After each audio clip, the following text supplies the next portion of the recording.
그 96번 문제 봤는데 요거는 분개를 할 게 없어요. 그러니까 따로 적는 칸이 있는데 결산 때 보여드릴 겁니다. 그리고 그 밑에 있는 문제들은 업그레이드된 버전들인데 회계 1급에서는 그렇게까지는 안 나왔거든요. 뭐 그런 문제가 있었다 정도 보시면 되고 그 원리를 좀 설명을 드릴 겁니다. 어제 제가 T 계정 보여드렸잖아요.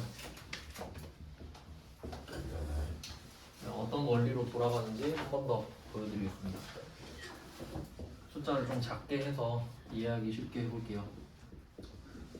일단 기초는 없었다고 치겠습니다. 네, 사온 거예요. 상품을.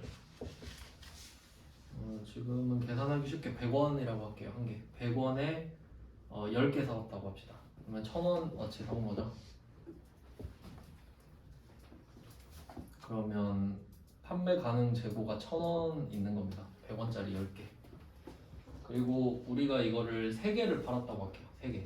근데 팔 때마다 매출 원가를 적는다고는 안 했습니다. 안 적는다 그랬죠? 매출 원가는 비워두고 요거는 빈칸으로 둡니다. 그리고 3개를 팔고 1개는 기부했다고 할게요. 1개 기부했어요. 그러면 100원짜리를 기부한 거죠. 저교 8이죠. 저교 8. 여기 따로 써줘야 돼요. 저교 8번. 그럼 저교 8은 그때 바로 적는 거죠. 물론 12월에 알았을 수도 있지만 기 중에 알았다고 하면 이때 100원 이렇게 쓸 겁니다. 1개 기부한 순간에 저교 8번을 딱 적어요. 이런 상태입니다. 그러면 실제로 지금 창고에는 6개 남았죠. 3개는 팔았고 1개는 기부했단 말이에요. 6개가 있단 말이죠. 그리고 이 상태로 쭉 가다가 12월 31일이 됐어요. 창고 가니까 6개 있죠. 그럼 여기에 뭐라고 적어요? 600 이라고 적어야겠죠. 요거 이게 96번 문제. 이게 얼마 있어요? 600이요. 그럼 적으세요. 600. 이게 끝이에요. 그러니까 이건 증가량 감소량이 아니죠. 그러니까 얼마 있냐고. 그러니까 이 매출 원가랑 저교 8은 감소량이죠. 그리고 기말 600은 잔액이잖아요. 그러니까 기말 잔액을 적으면 얘가 저절로 생기죠? 저절로 300이 뿅 뜰 거 아니에요. 이런 원리입니다. 그러니까 안 판 거는 저교 8 적어줘야지. 안 팔았으니까. 왜냐면 이거 안 적어버리면 판 게 돼버리죠. 매출 400 돼버리잖아요. 그래서 그래요. 이게 그 시스템이에요. 그러니까 96번은 그냥 잔액을 적으면 된다 라고 생각하시면 돼요.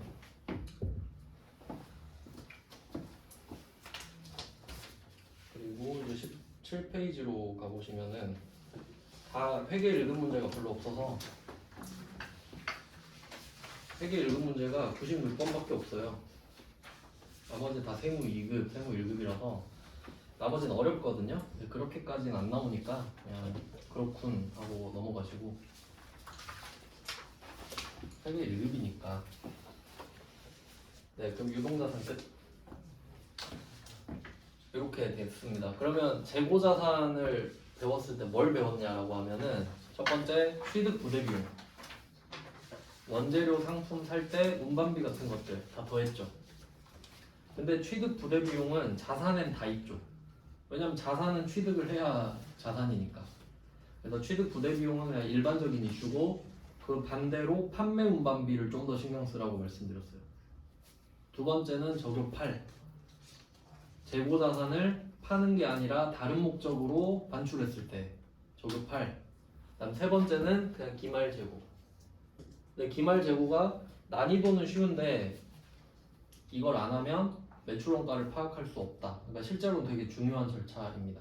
그래서 좀 이론을 좀 위주로 설명을 드렸습니다. 원래 재고 자산은 이론으로 내기 좋은 주제라서 우리는 그 실무 쪽이잖아요, 시험 자체가. 그래서 재고 자산이 그 볼륨이 많이 없어요, 양이. 이제 그 비유동 자산으로 넘어가는데 저번에 매도 가능 증권은 다 썼죠. 그 비유동이 1, 2, 3, 4만 뽑아서 드렸는데 여기서 매도 가능 증권은 단기 매매 증권 때 했던 거 아시죠? 그래서 지금 뭐 또 할 필요는 없습니다. 매도 가능 증권이 3페이지에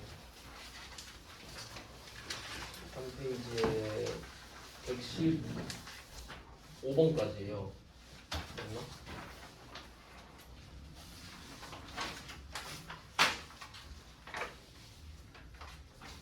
아, 117번까지인가?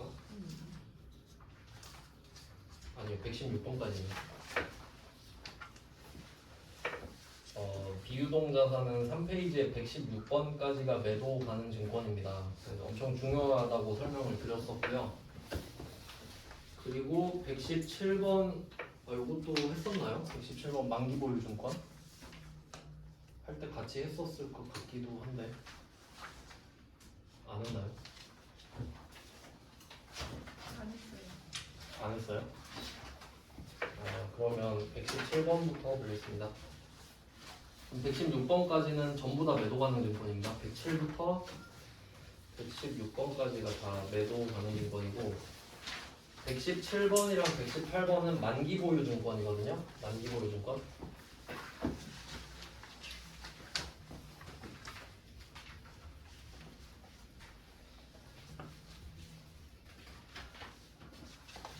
그럼 어떤 특징이 있냐면 그 유가증권의 개정 과목이 3개 있습니다. 단기 매매 증권이랑 매도 가능 증권, 만기 보유 증권 이렇게 3개 있는데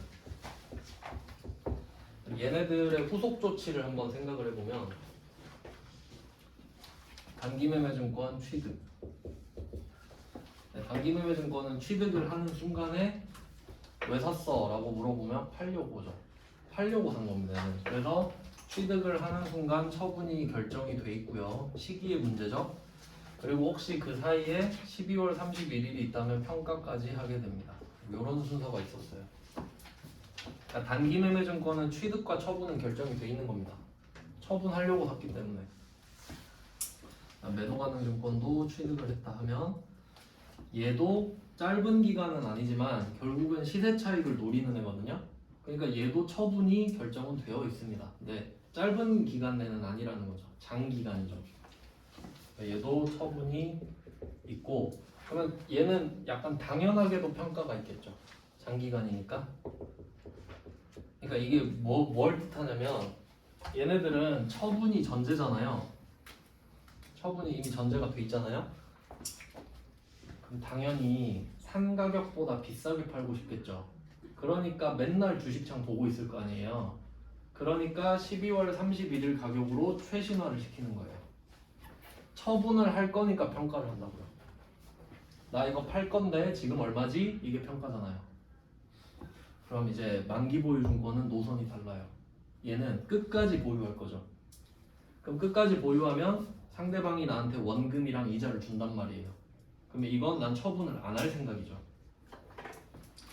그래서 얘는 처분이 없습니다. 처분이 없어요. 그럼 또 이렇게 물어볼 수 있겠죠. 아니 살다 보면 처분할 수도 있지. 그럼 이름을 바꿔야 돼요. 그러니까 처음에 안 팔려고 만기 보유 증권이라고 이름 붙여놓은 거죠. 근데 팔고 싶어. 그럼 매도 가능 증권으로 이름 바꾸고 팔아야 돼요. 이해됐죠? 그러니까 원재료 못 팔듯이 내가 원재료를 샀는데 갑자기 얘를 보니까 팔고 싶어요. 그럼 이름을 상품으로 바꿔. 그리고 팔아야지. 알겠죠? 무슨 말인지. 그럴 수도 있지는 없어요. 이름에 의미가 다 있기 때문에. 그럼 얘는 평가할까요? 처분에 관심이 없는데? 그러니까 얘는 지금 팔면 얼마지가 아니라 만기 때 나 얼마 같지? 이게 궁금하죠. 그러니까 얘는 평가를 할 이유가 없지. 지금 시세 보면 뭐예요? 안 팔 건데. 그래서 얘는 평가를 안 해요. 자, 그럼 이걸 이해하면 만기 보유 증권은 취득밖에 없죠. 그래도 취득밖에 없는 거예요. 단기 매매증권이랑 매도가능증권은 다 했잖아요. 취득, 평가, 처분. 걔네들은 시세 차익이니까. 만기 보유증권은 그게 아니라 끝까지 갖고 있겠다잖아요. 물론 얘도 나름대로 평가 방법이 있긴 한데 공정가치로 평가하진 않습니다. 그러니까 내부적으로 따로 하는 방법이 있거든요. 근데 그거는 우리 수준이 아니기 때문에 그냥 그렇구나 하고 넘어가시면 돼요. 자, 그럼 한번 보겠습니다. 117번은 그래도 회계 1급 문제니까. 네, 9월 25일 2019년에 참길 무역에서 발행한 채권. 채권은 와시죠. 그 뭐야 하면 주식이야 채권이야 채권이요. 근데 이거 자체가 계정 과목을 결정하지 못합니다.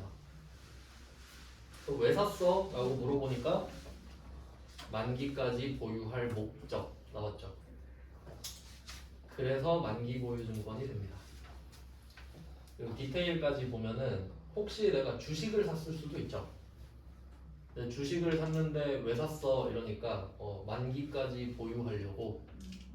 이건 말이 안 되죠.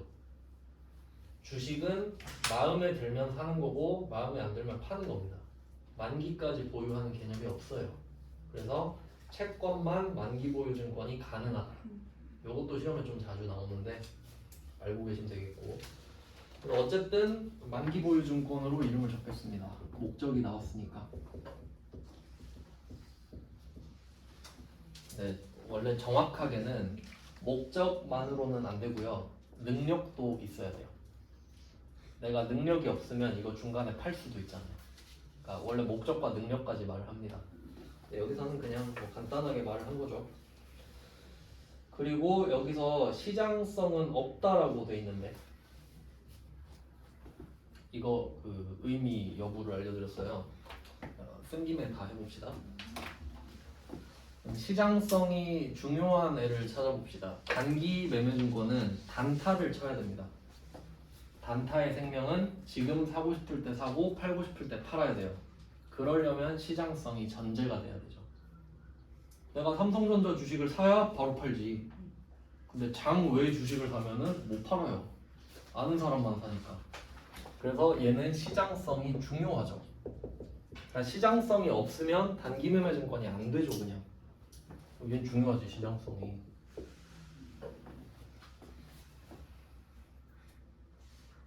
시장성이 있어야 단기 매매 증권이 되니까. 두 번째, 매도 가능 증권은. 얘는 두 가지가 있었어요. 매도 가능 증권이 되는 이유는 두 개입니다. 첫 번째는 시장성이 없어서. 그러니까 매도는 가능한데 시장성이 없으니 뭐 가능은 하겠지만 언제 팔지는 모르겠네 이런 느낌이고요. 두 번째는 시장성은 있지만 장기 투자 목적일 때거든요. 그러니까 매도 가능 증권은 두 가지 이유가 있는 거죠. 시장성이 없어서, 그러니까 나는 빨리 팔고 싶은데 시장성이 없어서. 두 번째는 시장성은 있는데 난 천천히 팔고 싶을 때. 두 개거든요. 그럼 얘는 시장성이 중요한가요? 중요하진 않지. 그럴 수도 아닐 수도. 그렇게 중요하진 않죠. 별로 그닥. 그러니까 시장성이 있다 없다로 이름이 바뀌는 정도는 아니니까. 만기 보유 증권은 끝까지 갖고 있다 했죠. 안 팔 거죠. 그럼 시장성이 무슨 상관인가요? 안 팔 건데. 그러니까 이렇게 해석을 하면 된다고요. 네, 그러니까 117번에 시장성은 없다? 안 중요하죠. 시장성이 있어도 상관없죠. 있어도 난 안 팔 건데. 그리고 그 위에 114랑 115번 있잖아요. 114랑 115번에 오른쪽에 시장성이 있다, 시장성이 있음 보이시죠? 그럼 이게 뭔 뜻일까를 생각해보면 얘네 둘 다 매도 가능 증권인데 시장성이 있잖아요. 그러면 장기 투자 목적이겠지. 뭐 그 정도가 될 텐데 시장성이 없다고 해도 상관은 없죠. 그냥 어차피 상관없다. 네, 그 정도까지 완벽하게 정리를 해놓으시면 좋겠고. 단기 매매 증권은 시장성이 없어지면 매도 가능 증권으로 바뀌어버리죠.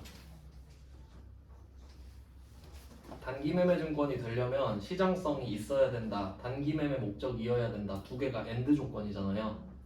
근데 그 중에 시장성이 없어져 버렸어. 상장 폐지. 그럼 단기 매매 증권 못 하잖아요. 매도 가능 증권이 돼버린다고. 그러니까 중요하다는 뜻이죠? 네, 없으면 안 돼요. 단기 매매 증권은 시장성이 없으면 안 돼요. 네, 그럼 117번은 시장성 상관없고요. 2천만 원에 샀거든요. 자산인데 그럼 이게 언제 돈이 될지를 알아야 돼요. 만기가 언제냐? 지금 19년 9월 25일인데 만기가 21년 5월 31일이네요. 우리 계산하는 법 있죠? 내년까지. 그럼 19년 기준으로 내년까지 돈 못 받죠? 그럼 얘는 비유동 자산이네요. 숫자 두 개 있거든요. 비유동, 유동. 기억나시나요? 이제 슬슬 까먹을 때 됐는데 숫자 큰 거는 비유동입니다. 숫자 작은 거는 유동입니다. 그러니까 숫자를 외울 필요는 없다 그랬죠? 근데 지금 큰 거냐 작은 거냐는 알아야지. 큰 거죠? 비유동이니까. 그럼 만약에 만기가 2020년이면 유동이잖아요. 그럼 작은 거 써야죠. 조심해야 돼요. 이걸로 답이 바뀌어 버리잖아요. 그래서 의미가 있는 겁니다. 그래서 연도를 제가 굳이 써놓은 거예요. 답이랑 상관이 있으니까. 그래서 숫자 큰 걸로 골라주시고, 사실 이미 지난 날짜긴 하지만 그때 당시에는 그랬죠. 그 다음에 채권을 취득하는 과정에서 수수료 10만 원이 나왔습니다. 그러면 이때 만기 보유 증권이 자산이고 여기에 대해서 취득 부대 비용은 더하면 되겠죠. 단기 매매 증권 아니니까. 단기 매매 증권 빼곤 다 더하잖아요. 2,010만 원. 결제는 2천만 원은 당좌 수표를 발행했어요. 당좌 예금이죠.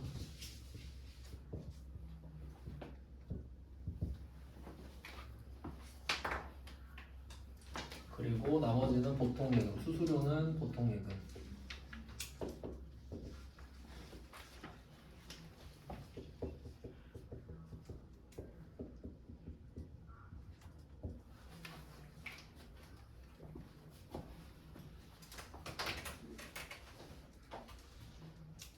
이게 회계 1급 문제입니다.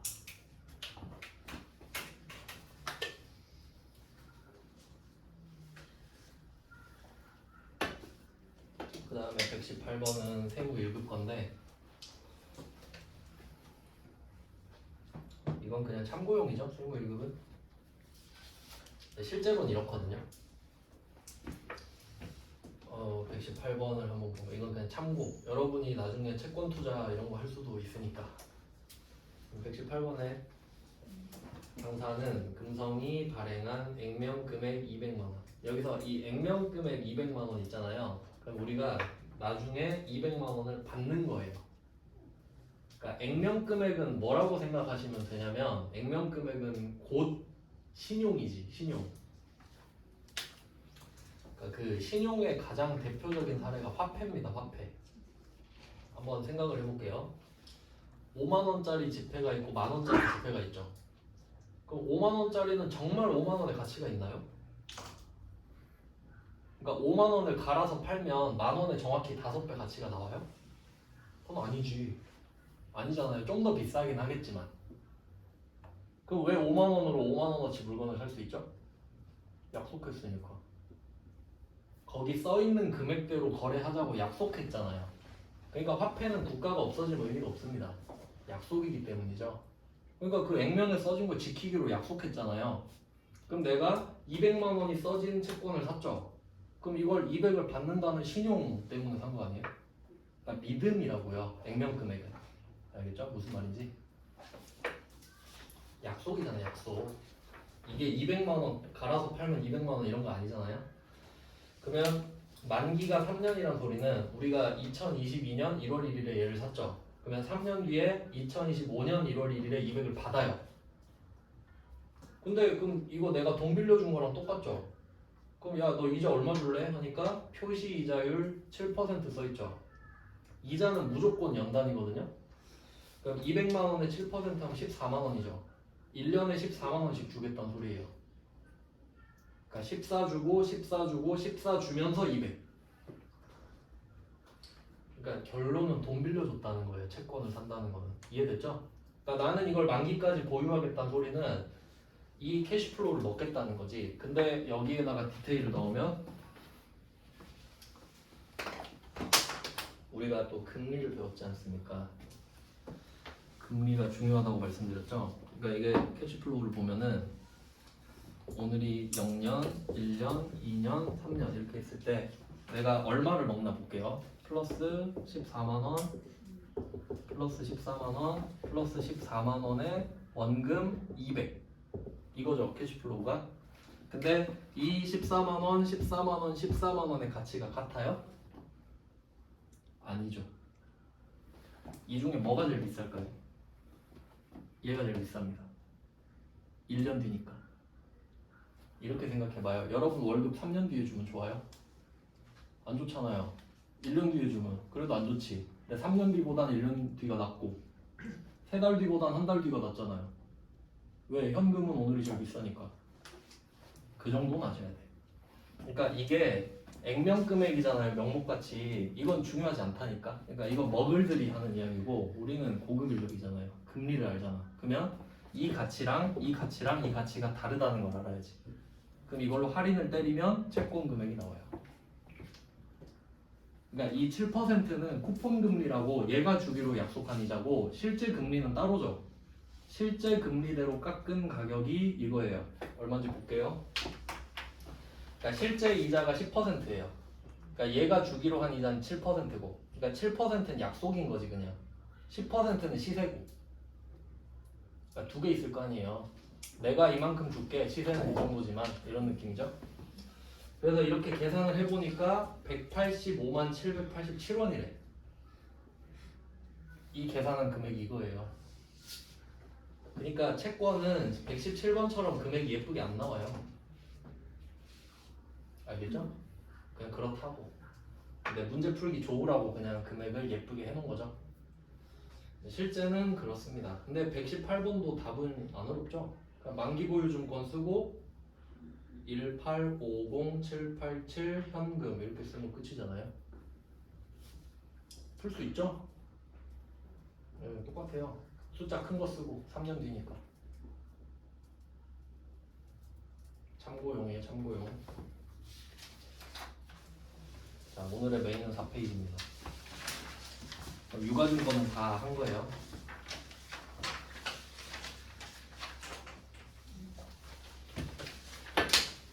그리고 지금 비유동자산으로 넘어왔는데 정리를 또 한번 해봅시다.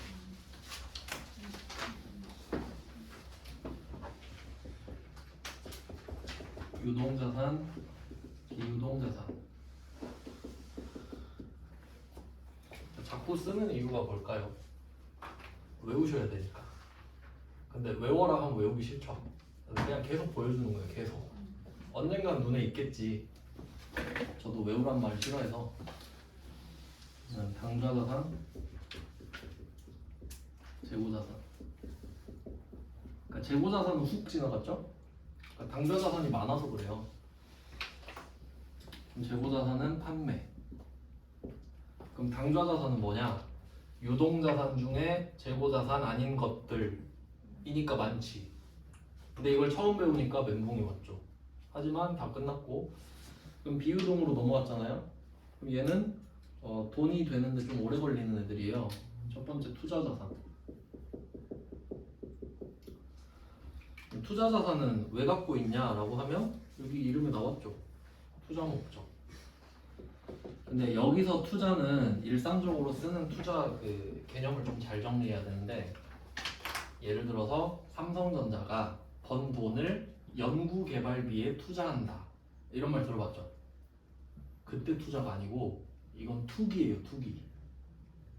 그러니까 땅을 사고 주식을 사는 거라고. 시설 투자 이런 뜻이 아니라. 알겠죠? 이건 오로지 투기만 뜻해요. 투기. 얼마 먹어보겠다는 뜻이에요. 그러면 중요도를 생각해 볼게요. 우리 제조업이거든요.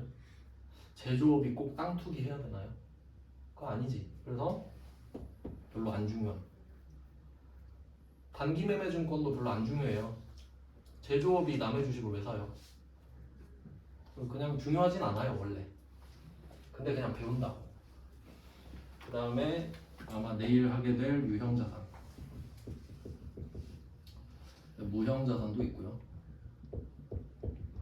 얘 둘은 세트예요. 유무형자산에서 목적이 사용이거든요.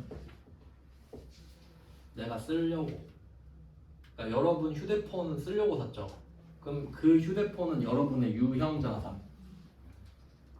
근데 뭐 휴대폰 쓰다 보면 어플 같은 거 유료로 살 때 있죠. 그거 사면 무형자산. 형체가 없으니까. 뭐 그런 느낌이에요. 사용하려고. 근데 휴대폰을 한 개 팔려고 샀다? 그러면 재고자산이죠. 처음에 말씀드렸죠? 이런 느낌. 그러면 유무형자산은 우리 제조업에 중요할까요? 잘 생각해봐요. 우리가 치킨집을 한다고 합시다. 그럼 치킨집 하려면 건물 있어야 되지. 치킨집 할 건물. 땅도 있어야 되죠. 땅, 건물, 튀김기 있어야 되죠. 테이블 있어야 되죠. 그거 내가 다 써야 되죠. 그거 중요해 안 중요해? 중요하지요. 유형자산으로 재고자산을 만드니까. 맞죠? 그러니까 얘는 누구나 있겠죠. 이 학원도 여기 컴퓨터 이런 거 유형자산일 거 아니에요. 무형자산은 소프트웨어. 뭐 그런 느낌. 그러니까 투자자산은 얘네에 비하면 아무것도 아니죠.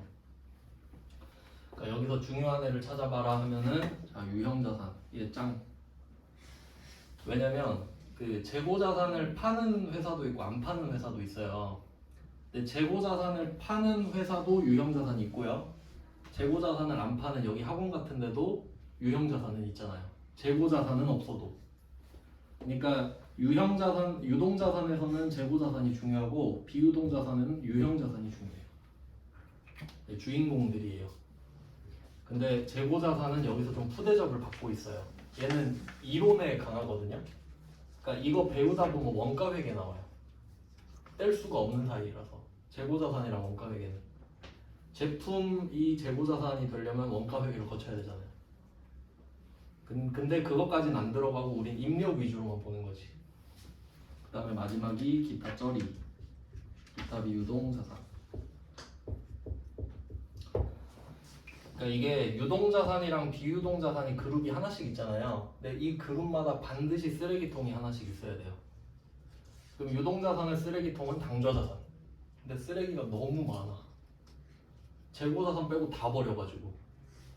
그러면 비유동자산으로 넘어왔거든요. 얘는 투자자산, 유무형자산 빼고 다 버렸죠. 근데 얘는 별로 없어요. 요런 느낌. 그러니까 양 끝에 쓰레기통 하나씩 있어요. 요런 느낌입니다. 이거 계속 보면 외워지겠죠? 이해를 해야 좀 잘 외워져요. 그냥 처음에 써주고 외우세요 하면 안 외워진다고요. 이거 쪽을 뭔지 알고 외워. 근데 계속 설명해주면 그냥 생각하다 보면 순서가 나와요. 그러면 투자자산은 우리가 보통 투자한다고 하면 좀 오랫동안 생각하는 거죠. 그러니까 비유동자산. 단타가 아니니까. 그러니까 투기가 두 개 있어요. 단타 투기는 당좌자산, 장타 투기는 투자자산. 이렇게 나눠지겠죠. 네, 뭐 투자자산 한번 해보겠습니다. 그리고 유형자산, 무형자산은 이걸 우리가 사용한다 했잖아요. 그럼 사용하면서 어떻게 하냐? 사용하면서 돈을 버는 거예요. 투자자산은 이 자체를 파는 거고 얘는 쓰면서 돈을 벌겠다는 소리예요. 그러니까 비유동. 뭐 그런 느낌입니다. 한번 볼게요. 그러면 이 투자자산에서 처음에 배운 게 매도가능증권인 거예요. 장기 목적으로 배웠으니까. 그리고 만기보유증권도 나왔죠. 지금 우리 투자자산을 하고 있는 겁니다. 그러니까 매도가능증권, 만기보유증권을 일단 배운 거예요. 그리고 세 번째 주제 119번 볼게요. 119번은 투자 목적으로 우주상사의 토지를 취득했다. 오 돼 있네요. 여기서 토지를 샀다고 하는데 이 토지는 그냥 땅을 말하죠. 땅. 그럼 이 땅을 투자 목적으로 샀는지 사용 목적으로 샀는지를 구분해야 돼요. 심지어 그런 목적도 있습니다. 땅을 팔려고 살 수도 있죠. 그러니까 본업으로. 그러니까 우리가 부동산 업을 아예 할 수도 있잖아요. 싼 거 있으면 사서 비싸게 파는 업종이에요. 그러면 토지가 상품이 돼요. 팔려고 샀으니까. 근데 우린 제조업이죠. 그럼 제조업 입장에서는 토지가 상품이 될 수는 없어요. 우린 제조업이니까. 그러면 우리 입장에서는 두 개밖에 없어요. 이 땅에다가 건물을 지을 건가 아니면 투기할 건가. 근데 여기서는 건물을 지을 목적은 아닌 것 같죠. 투자 목적이랬으니까. 심지어 이렇게 돼도 투기예요. 그러니까 지금은 투자 목적이라고 말을 해줬잖아요. 근데 만약에 목적 없이 샀다 이럴 수도 있잖아요. 땅을 목적 없이 샀다. 말이 되나요? 오를 거 알고 샀지. 아, 놔두면 오르겠지라고 생각하고 산 거 아닙니까? 그러니까 목적이 없어도 투자 부동산이에요. 전제가 깔리잖아요. 네, 뭐 예를 들면 그렇고. 그러면 이때 이 토지를 샀으면 계정 과목이 투자 부동산이 됩니다. 투자 부동산.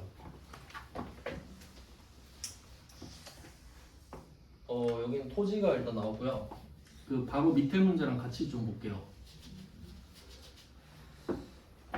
120번 문제는 투자 목적으로 비사업자인 홍길동으로부터 건물을 샀죠.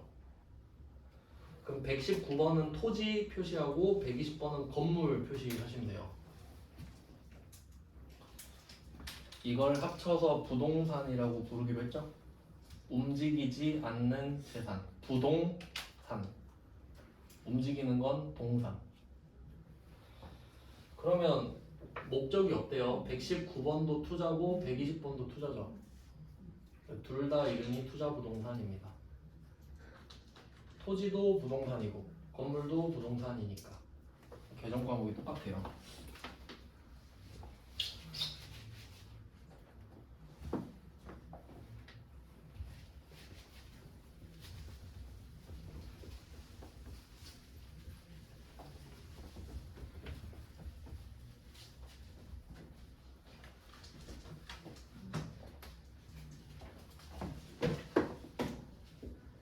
투자 부동산 쓰고요.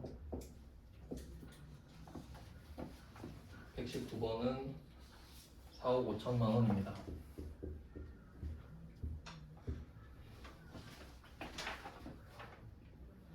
그리고 참고로 좀 디테일을 알려드리면 119번 문제는 우주상사라는 회사한테 샀거든요. 주식회사가 달려있는 거 보니까 법인입니다. 절대 개인은 아니죠.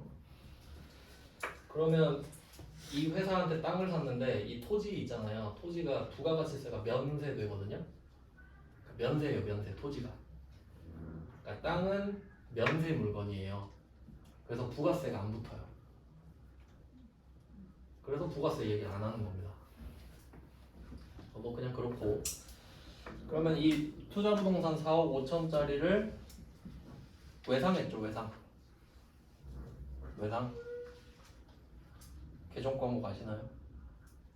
외상했으면 외상매입금 아닌가? 원재료일 때는 외상매입금 지급어음, 원재료가 아닐 때는 미지급금. 기억 안 나죠? 네, 이렇게 자극을 받아야 돼. 아, 기억이 안 나는구나. 자주 봐야겠구나. 혼내는 게 아니라 저도 그래요. 깨달아야 된다고. 아, 이거 기억이 안 나는구나. 미지급금이죠? 제가 그것까지 말씀드렸어요. 팔 때는 주로 제품을 판다. 그쵸? 거의 그렇잖아요. 제조회사가. 그래서 팔 때는 외상매출금 받으러 오면 많이 나온다. 근데 살 때는 원재료만 사는 건 아니다. 그래서 미지급금이 더 많이 나온다. 미수금보다. 그렇게까지 말했어요.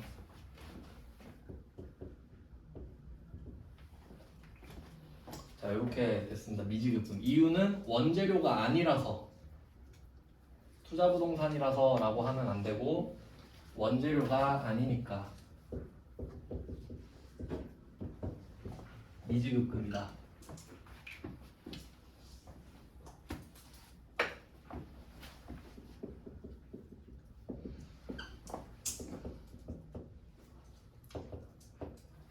부채죠. 아직 안 갚았습니다.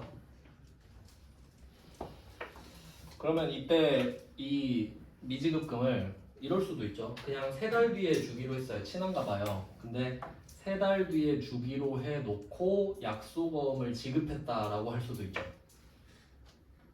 그럼 어음 줬으니까 지급어음이죠? 미지급금이라니까. 원재료 살 때 외상매입금 지급어음, 원재료 아니면 다 미지급금. 알겠죠? 이거 중요하다고 말했어요. 이제 기억하시면 돼요. 엄청 많이 틀린다고 했어요. 그래서 거래처는 주식회사 우주상사.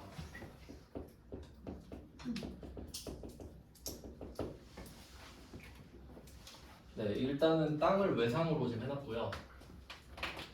또 땅 사려면 취득세 내야 되고, 취득세를 내야 등기를 칠 수 있거든요. 그러니까 등기 비용도 원래 나와야 될 텐데 여기는 취득세까지 이야기를 하네요. 근데 실제로는 땅을 사는 거랑 취득세를 내는 거랑 별개죠. 대상 자체가 다르지 않나요? 땅은 우주상사한테 샀고 취득세도 우주상사한테 내나? 아니죠. 그러니까 이건 억지예요. 근데 우리 시험은 원래 그래요. 취득세는 저기 지방세잖아요. 취득세. 그냥 해보래 그냥. 그러면 취득 부대 비용이죠? 이거 내고 싶은 거야. 취득 부대 비용. 더하기 2천만 원. 보통 예금으로 이체했답니다.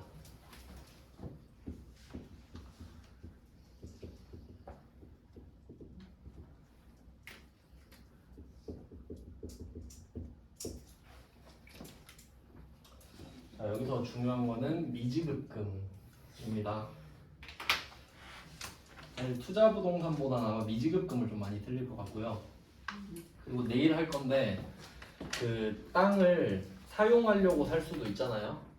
내가 공장을 짓겠다 또는 뭐 본사를 짓겠다 이런 목적으로 땅을 살 수도 있죠. 그럼 사용 목적이잖아요. 그럼 이름이 토지예요.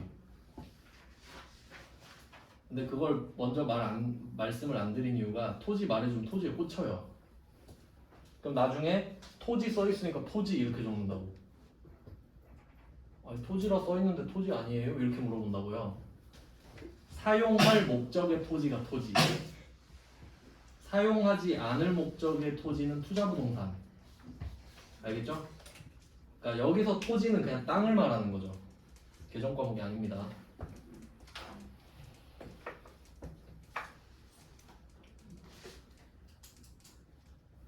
네, 뭐 그런 내용이 있어요. 토지라는 개정 과목은 내일 배우겠습니다. 그 다음에 120번만 하고 끝내겠습니다. 120번은 건물 샀죠? 얘도 투자부동산이잖아요. 그러면 또 이 건물을 내가 공장으로 쓸 거다 또는 본사로 쓸 거다 하고 샀을 수도 있죠. 그럼 개정 과목이 건물이에요. 알겠죠? 무슨 말인지. 그러니까 이거 되게 많이 틀리겠죠. 토지 샀다 그럼 토지 쓰고 틀리고 건물 샀다 그럼 건물 쓰고 틀린단 말이에요.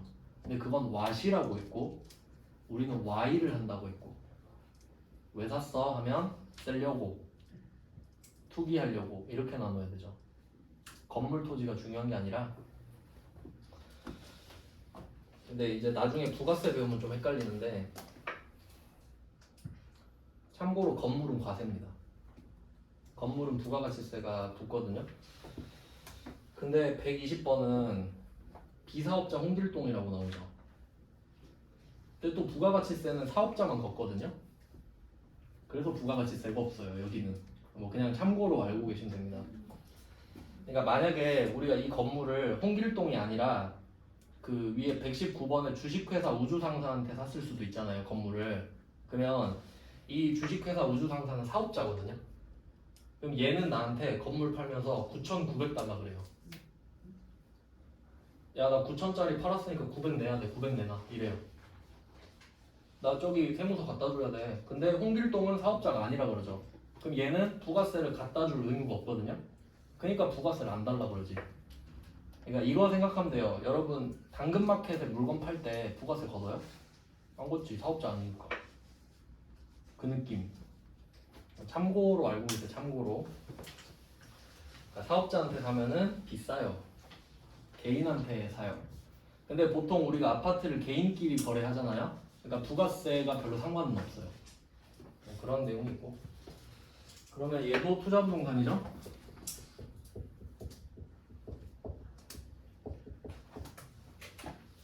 투자부동산 9천만 원.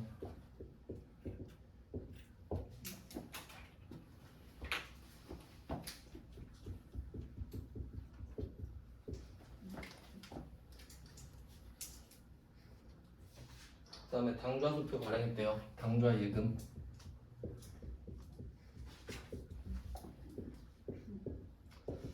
지금 답이 이렇게 당좌수표를 발행했다, 보통 예금으로 지급했다 하면 아무도 안 틀리죠. 이거 틀리면 안 되잖아요. 근데 외상했다 하면 다 틀린다고요. 그러니까 항상 외상부터 생각해봐요. 이거 외상하면 계정 과목 뭘까? 원재료 아닌데 그럼 미지급금이겠지? 이것까지. 얘도 미지급금 될 수 있죠. 외상했으면. 일단 9천만 원은 끝냈고요. 그 다음에 얘도 취득세 내라 그러죠? 보통 예금. 얘는 무난하죠.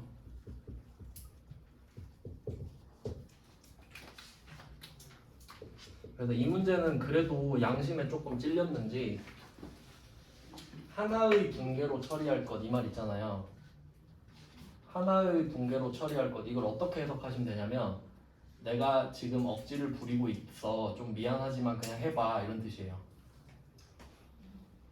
뭐 원래 시험이니까 그렇죠. 뭐 문제를 취득 부대 비용을 내고 싶은데 억지를 부려야 되니까. 그러니까 원래는 어떻게 되냐면 이 두 거래가 따로죠. 건물 산 건 건물 산 거고 취득세 낸 건 취득세 낸 거잖아요. 그러면 실제로 취득세만 낸다고 해야 맞잖아요. 그럼 그때 이 400만 원이 투자 부동산이 되겠죠. 취득세 400을 내려갔을 때 그 400이 투자 부동산일 거 아니에요. 실제로는 그렇겠죠. 그 원래는 그런데 그냥 합쳐서 써라, 이 정도라고 해석하시면 됩니다.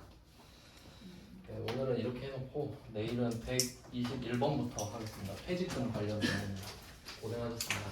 오늘은 수고하셨습니다.